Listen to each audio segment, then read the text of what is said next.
প্ৰধানমন্ত্ৰী মোদীয়ে ৰাছিয়া ইউক্ৰেইনৰ যুদ্ধ বন্ধ কৰিব পাৰে। প্ৰধানমন্ত্ৰী মোদীয়ে ইজৰাইল গাজাৰ যুদ্ধ বন্ধ কৰিব পাৰে, কিন্তু ভাৰতত হোৱা পেপাৰ লিকহে বন্ধ কৰিব নোৱাৰে প্ৰধানমন্ত্ৰী মোদীয়ে।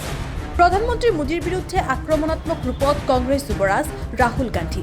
শেহতীয়াকৈ সংঘটিত হোৱা নিট আৰু ইউজিচি নেট পৰীক্ষাৰ গাফিলতিক লৈ সৰব ৰাহুল গান্ধী। ৰাহুল গান্ধীৰ মতে বিজেপি শাসিত ৰাজ্যবোৰে প্ৰশ্নকাকত ফাদিলৰ কেন্দ্ৰবিন্দু। পেপাৰ লিক হোৱাটো সৰু ইছ্যু নহয়, লাখ লাখ শিক্ষাৰ্থীৰ ভৱিষ্যত জড়িত হৈ আছে। নিৰ্দিষ্ট কিছু প্ৰতিষ্ঠান আৰু বিজেপিয়ে ধ্বংস কৰি পেলাইছে দেশৰ শিক্ষা ব্যৱস্থা। দেশৰ শিক্ষা ব্যৱস্থা নৰেন্দ্ৰ মোদীয়ে বিমুদ্ৰাকৰণৰ দৰে কৰি পেলাইছে। পেপাৰ লিক কৰাত দোষীক কোনো কাৰণেই ৰেহাই দিব নোৱাৰিব, একশ্যন ল'বই লাগিব মোদীয়ে।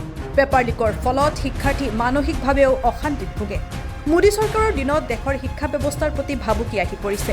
সংবাদমেল সম্বোধন কৰি तीव्र समालोचना विरोधी दलर दलपति राहुल गांधी। जो पहले 56 इंच की छाती थी, अब नंबर तो नहीं दे सकता हूं, बट 30-32 हो गई है। तो अब पूरा जो ढांचा था, इतना बड़ा गुब्बारा था, वो इतना बड़ा हो गया। अब इससे नरेंद्र मोदी जी को साइकोलॉजिकल बहुत टेंशन होगा, बहुत प्रॉब्लम होगी।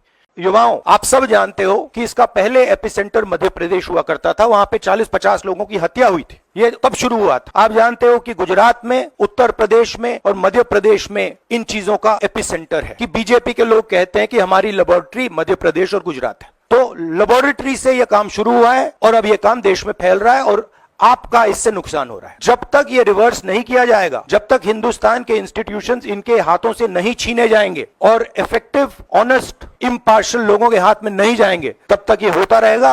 और मैं आपको बता रहा हूं, जब तक बीजेपी रहेगी ये बढ़ता जाएगा। कहा जा रहा था कि नरेंद्र मोदी जी ने मतलब एक ऑर्डर देके जो रूस और यूक्रेन के बीच में लड़ाई चल रही थी उसको रोक दिया था, ब्रेक लगा दी थी।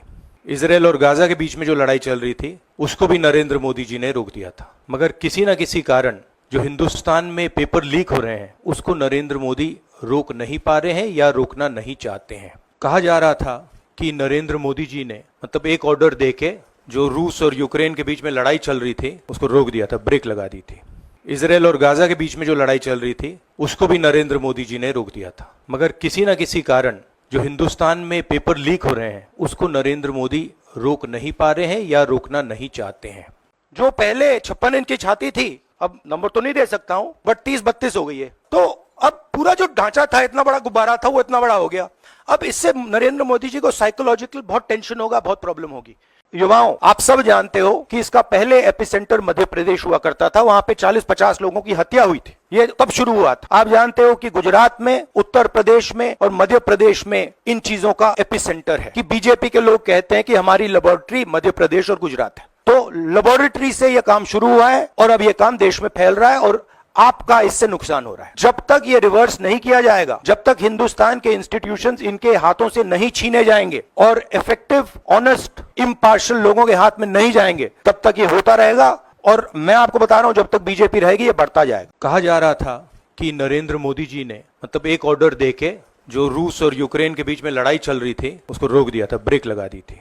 इजराइल और गाजा के बीच में जो लड़ाई चल रही थी उसको भी नरेंद्र मोदी जी ने रोक दिया था। मगर किसी ना किसी कारण जो हिंदुस्तान में पेपर लीक हो रहे हैं उसको नरेंद्र मोदी रोक नहीं पा रहे हैं या रोकना नहीं चाहते हैं। कहा जा रहा था कि नरेंद्र मोदी जी ने मतलब एक ऑर्डर देके जो रूस और यूक्रेन के बीच में लड़ाई चल रही थी उसको रोक दिया था, ब्रेक लगा दी थी।